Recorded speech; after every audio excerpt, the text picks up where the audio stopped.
Hi everyone, welcome to back my channel. और आज हम लोग पढ़ने वाले हैं क्लास 8 का सोशल साइंस। जिसे कि आपको पता होना चाहिए कि जो एग्ज़ाम हो रहा है क्लास 8 का, ये हो रहा है तो टर्म 2 का एग्ज़ाम।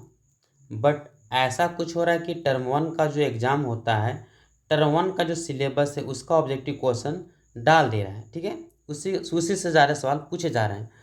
तो जब मैंने साइंस का जो क्वेश्चन पेपर मैंने देखा कि आखिर कैसा सवाल पूछा गया, सवाल कहाँ से आया, तो जो टर्म 1 में बच्चा पढ़ा था चैप्टर, वही चैप्टर से ज़्यादा सवाल पूछा गया है साइंस में। तो उसी के आधार पर हम थोड़ा सा यहाँ पे संभावना जता रहे हैं कि आपका इसी प्रकार से सोशल स्टडी में भी होगा, सोशल साइंस में भी होगा। तो इसीलिए आपको क्या करना है ना, कि सबसे पहले टर्म 1 आपको पढ़ के जाना है। एक तो जैक बोर्ड ने सबसे पहले क्लास 8 का तो कोई मॉडल पेपर जारी नहीं किया है, और दूसरी बात ये कि एक तो मॉडल पेपर जारी नहीं करता है, और दूसरी बात सिलेबस देता है कुछ और टर्म 2 का और पूछता कुछ और है। इसीलिए आपको पढ़ के जाना है ये। ठीक है, आप ये पढ़ के जाएंगे तो कम से कम 10 नंबर तक का जो सवाल आप इजी वे में बना सकते हैं। तो यह वीडियो जो है आपको हेल्पफुल करेगा, मदद करने वाला है, जो सबसे शॉर्ट क्वेश्चन आंसर बनाने के लिए आखिर 10 नंबर आपको आसानी से दिला सकता है। तो आपको इस वीडियो को अंत तक जरूर देखना है। तो देखिए, सबसे पहले यहाँ पर हम वीवीआई क्वेश्चन लगा के रखें, तो जिससे कि आपको उतना नहीं पढ़ना है।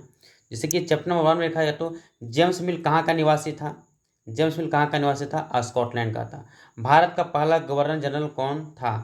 तो इसका भारत का पहला गवर्नर जनरल था कौन? Warren Hastings. तीसरा नंबर का सवाल कहता है, भारत का अंतिम वायसराय कौन था? अंतिम वायसराय कौन था? Lord Mountbatten. अगला सवाल जो कहता है, लॉर्ड क्लाइव ने भारत का नक्शा तैयार करने की जिम्मेदारी किसे सौंपी थी? ठीक है, तो जेम्स रेनल को सौंपे थी। नेक्स्ट, अभिलेखों को सुंदर ढंग से लिखने वाले क्या कहलाते हैं? तो आपका सुलेख नवीस, ठीक है, और खुश नवीस, ये दोनों कहलाते हैं। तो इसका हो जाएगा ऑप्शन नंबर 4। नेक्स्ट है, स्वतंत्र भारत की पहली जनगणना कब शुरू हुई थी? तो इसका राइट आंसर होगा 1951। अब आते देखते चैप्टर नंबर 2, व्यापार से साम्राज्य तक। इसमें आपको क्या क्या विवेक क्वेश्चन रहने वाला है। देखिए, कहता है, पुर्तगाली भारत में सबसे पहले कहाँ पहुँचे? तो कालीकट पहुँचे। पुर्तगाली नाविक वास्को डिगामा भारत में सबसे पहले कहाँ पहुँचे? तो कालीकट ही पहुँचे। एक ही हो गया। नेक्स्ट है, कहता है, ईस्ट इंडिया कंपनी किस महादेश की कंपनी थी? तो ईस्ट इंडिया कंपनी यूरोप महादेश की कंपनी थी। अगला क्वेश्चन है कि ईस्ट इंडिया कंपनी की स्थापना किस महारानी के समय हुई थी? तो एलिजाबेथ प्रथम। ठीक है। नेक्स्ट है कि अंग्रेजों ने अपनी पहली कोठी कहाँ स्थापित की? तो इसका राइट आंसर होगा सूरत। ठीक है। नेक्स्ट है, सिराजुद्दौला नवाब कहाँ का नवाब था? तो इसका राइट आंसर हो जाएगा बंगाल का नवाब था। नेक्स्ट है कि किसने फोर्ट विलियम को किलेबंदी को नष्ट करने का आदेश दिया था? तो नवाब सिराजुद्दौला। अब देखते हैं अगले। तो नेक्स्ट है कि प्लासी का युद्ध कब हुआ था? 1757 को। टीपू सुल्तान कहाँ के शासक थे? मैसूर। किस कारण से रानी चन्नम्मा ने अंग्रेजों के विरुद्ध हथियार उठाकर आंदोलन शुरू किए? तो कितूर पर कब्जा के लिए। नेक्स्ट है अगला चैप्टर देखिएगा, तो ग्रामीण जीवन एवं समाज। यहाँ से कुछ वीवीआई सवाल बनते हैं। कहता है, भारत में पहला चाय बागान कहाँ लगाया गया था? असम। अस्थायी बंदोबस्ती किसके समय शुरू की गई थी? Lord Cornwallis. अस्थायी बंदोबस्ती व्यवस्था किसने लागू किया था? Lord Cornwallis. नील विद्रोह की शुरुआत बंगाल के किस जिले से हुई थी? तो बंगाल के नाडे जिले से हुई थी। ईस्ट इंडिया कंपनी को बंगाल की दीवानी कब प्राप्त हुई? 12 अगस्त 1765 को प्राप्त हुई। नेक्स्ट क्वेश्चन कहता है, महालवाड़ी व्यवस्था का रूपरेखा किसने तैयार किया था? हॉल्ट मैकेंजी ने। महालवाड़ी व्यवस्था का मालदार किसे कहा जाता है? मुखिया को। अब आगे की ओर बढ़ते हैं, चैप्टर नंबर नेक्स्ट, उपनिवेशवाद और आदिवासी समाज। झूम की खेती किस अन्य नाम से जाना जाता है? तो घुमंतू खेती। मुद्रा की सुविधा ना होने के कारण कौन सी विधि प्रचलित थी? वस्तु विनिमय। आदिवासी समाज में कौन सबसे महत्वपूर्ण होता है? मुखिया। अगले सवाल की ओर आगे बढ़ते हैं, बिरसा मुंडा का जन्म कब हुआ था? मोस्ट वीआई क्वेश्चन, 15 नवंबर 1875 को। बिरसा मुंडा का जन्म कहाँ हुआ था? लिहातू गांव में। नेक्स्ट है कि नीलांबर पीतांबर कहाँ के दो महान स्वतंत्रता सेनानी थे? पलामू के। अगले सवाल की ओर आगे बढ़ते हैं। यही चीज़ ये तो करा दिए, अब आगे बढ़ते हैं कि संथाल विद्रोह कब हुआ था? 1857 को। किसने संथाल विद्रोह की अगुवाई नहीं की थी? तो इसका राइट आंसर होगा कानू। नेक्स्ट है आदिवासी समाज द्वारा प्रयोग किए गए दिक्कू शब्द किसके लिए किया जाता है? तो दिक्कू बाहरी लोगों के लिए किया जाता है। ठीक है, अब आते हैं शिल्प एवं उद्योग। इससे सवाल कन्फर्म आने वाले हैं, तो आपको मोस्ट वीआई क्वेश्चन बताने वाले हैं। सूरत बंदरगाह किस राज्य में स्थित है? तो भैया गुजरात में है। सूरत बंदरगाह भारत के किस तट पर स्थित है? पश्चिमी तट पर है। भारत में पहली सूती कपड़ा मिल 1854 में कहाँ स्थापित की गई थी? बम्बई में। टाटा स्टील कंपनी की स्थापना कहाँ की गई थी? इसका राइट आंसर होगा जमशेदपुर में। स्पिनिंग जेनी क्या है? तो एक मशीन है। आप देखते हैं कि स्पिनिंग जेनी मशीन का आविष्कार किसने किया था? तो राइट आंसर होगा जेम्स हरग्रीव्स ने। मसलिन क्या है? तो मसलिन आपका बारीक सूती कपड़ा होता है। अगले सवाल की ओर आगे बढ़ते हैं, तो अगले सवाल मिलेगा कैलिको अधिनियम किससे संबंधित है? सूती कपड़े छीट के। जामदानी किस तरह का होता था? तो इसका राइट आंसर होगा रेशमी साड़ी का। 1857 की क्रांति का जो मोस्ट वीआई क्वेश्चन जो बनने वाला है वो यहाँ से रहने वाला है।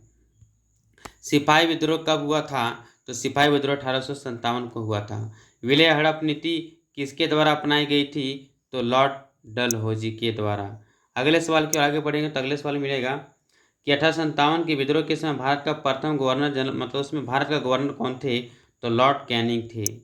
ठीक है, नेक्स्ट है लक्ष्मीबाई कहाँ की रानी थी? तो ये थी झांसी की। तात्या टोपे सेनापति थे, किसके सेनापति थे? नाना साहेब के।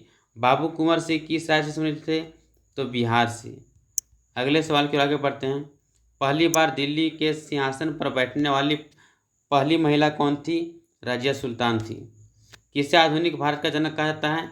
राजा राम मोहन राय को। सती प्रथा को दूर करने का श्रेय, एक मिनट थोड़ा सा नीचे करना दो, हाँ यही था। सती प्रथा को दूर करने का श्रेय, ये बार बार क्यों घसक ला रही, एक मिनट, ठीक। कहता है सती प्रथा को दूर करने का श्रेय मिला है, किसे मिला है? लॉर्ड विलियम बेंटिंक को। अब अगले सवाल की ओर आगे बढ़ते हैं। भोपाल की बेगमों ने लड़कियों की शिक्षा के लिए कहाँ विद्यालय खोले? तो अलीगढ़ में विद्यालय खोले थे। अब आगे बढ़ते हैं। महिलाओं की स्थिति में सुधार।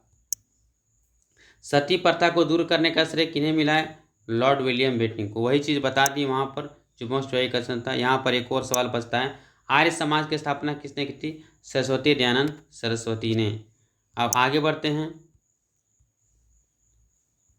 नेक्स्ट का वीआई क्वेश्चन है, आर्य समाज के संस्थापक कौन थे? ये हो गया। अब आते हैं भूगोल में। ठीक है, भूगोल का क्या मोस्ट वीआई क्वेश्चन रहने वाला है? तो भूगोल में जो सवाल है ये आपका सबसे पहले आपको पढ़ लेना है नवीकरणीय अनवीकरणीय में क्या अंतर है समझ लेना है, और मानव निर्मित और प्राकृतिक। ठीक है, ये एक सवाल जरूर पूछेगा। संसाधन क्या होता है ये पूछ सकता है, हमारे ज़रूरतों को जो पूरा करे संसाधन होता है। और मानव निर्मित का मतलब मानव ने बनाया है, प्राकृतिक का मतलब जो अपने आप बना है, नवीकरणीय का मतलब जो एक बार समाप्त होने के बाद दोबारा उपयोग कर सकते हैं, बार बार उपयोग कर सकते हैं, उसको नवीकरणीय कहते हैं। अनवीकरणीय का मतलब एक बार समाप्त होने के बाद दूसरा दोबारा उपयोग नहीं कर सकते, अनवीकरणीय हो गया। लद्दाख का जो पाया गया यूरेनियम उदाहरण है संभाव्य संसाधन का। अगले सवाल की ओर आगे बढ़ते हैं।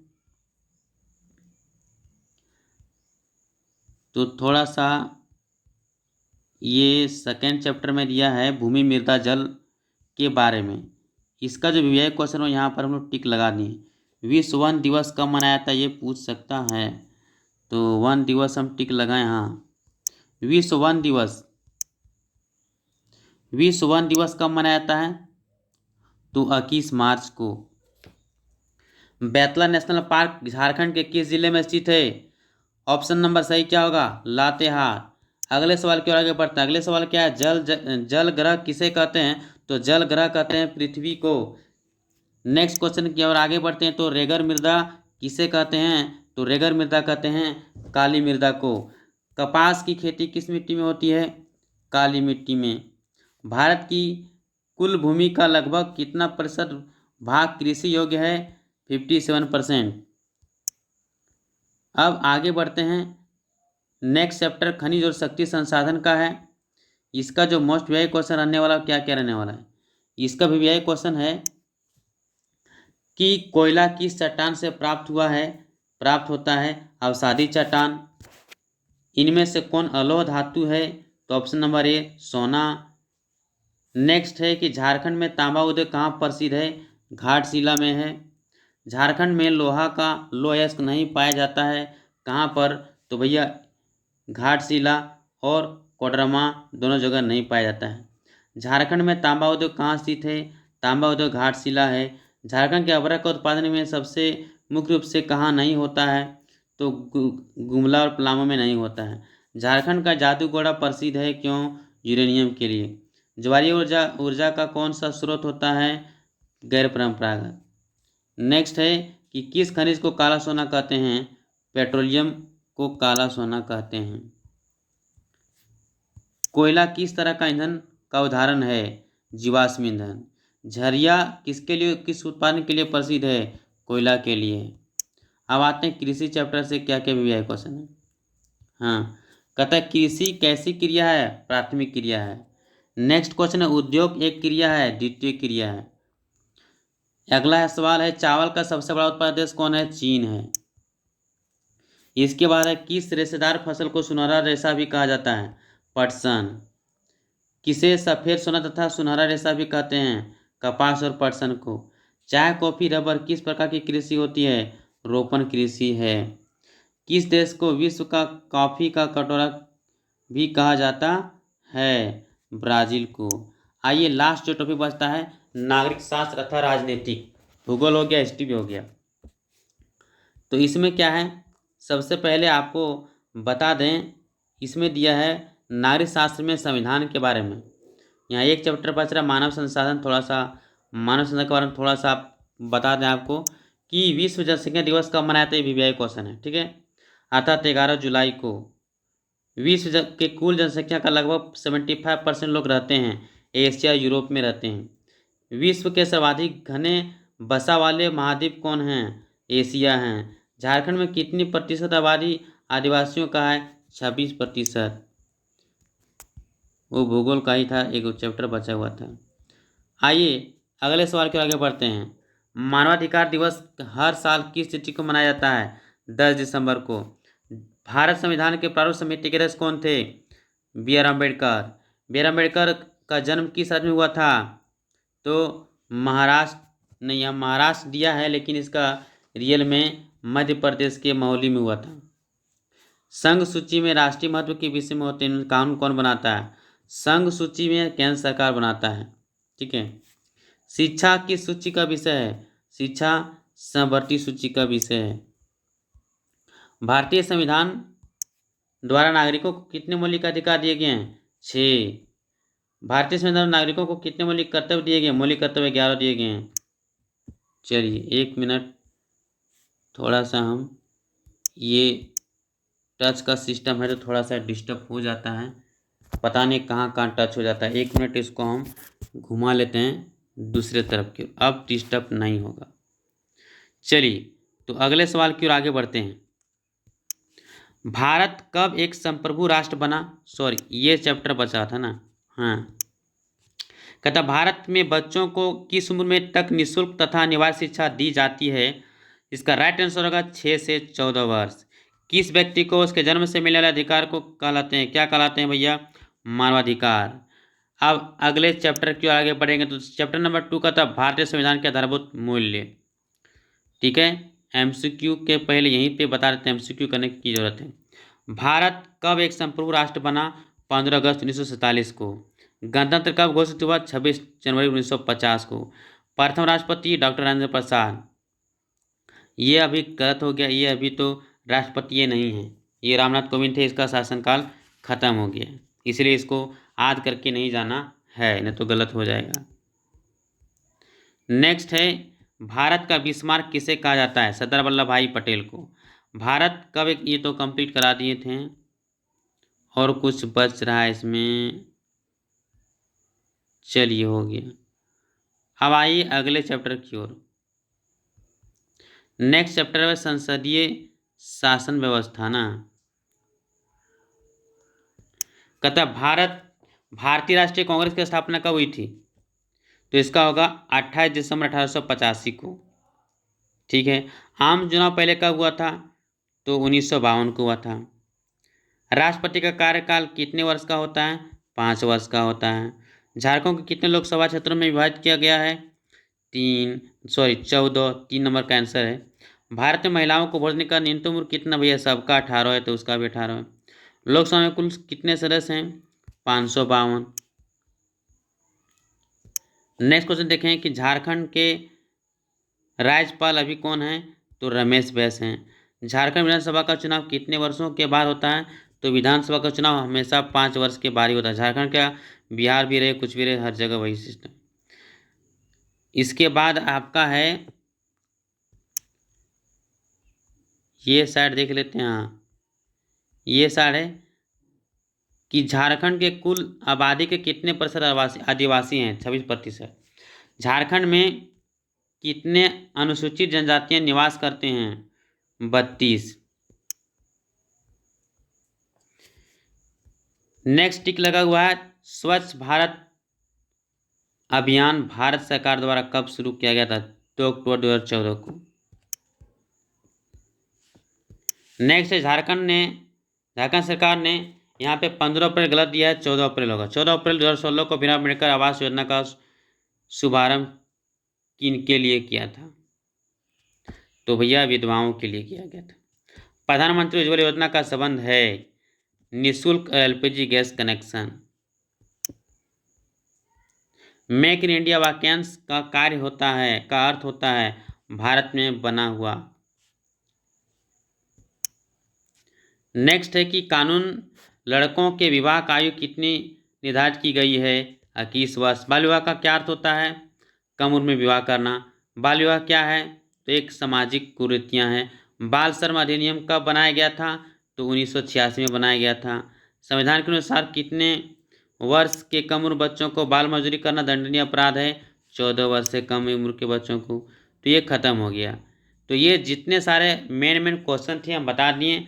अगर इतना आप पढ़ के जाते हैं तो कॉन्फिडेंस के साथ मैं बोल सकता हूँ कि आपका 10 नंबर तो जरूर आएगा। ठीक है, 10 बोलते हैं, 20 नंबर आ जाएगा। चूँकि 20 नंबर आएगा। चूँकि 2 नंबर करके 5 सवाल 10 सवाल पूछता है, एक बार फिर 5 करके। तो इस प्रकार से यहाँ से 10 और यहाँ से 10 कितना हो गया? 20। टोटल 20 मार्क्स आप ईजी में उठा सकते हो। तो अगर आप इस वीडियो को अच्छे तरीके से देखते हो, याद करते हो, रिवीजन करते हो, तो आपका 20 नंबर एग्ज़ाम में ज़रूर आएगा। ठीक है, जो कल का एग्ज़ाम है, आप लोग का एग्ज़ाम में ये ज़रूर आने वाला है, तो इसको ज़रूर पढ़ के जाएँ।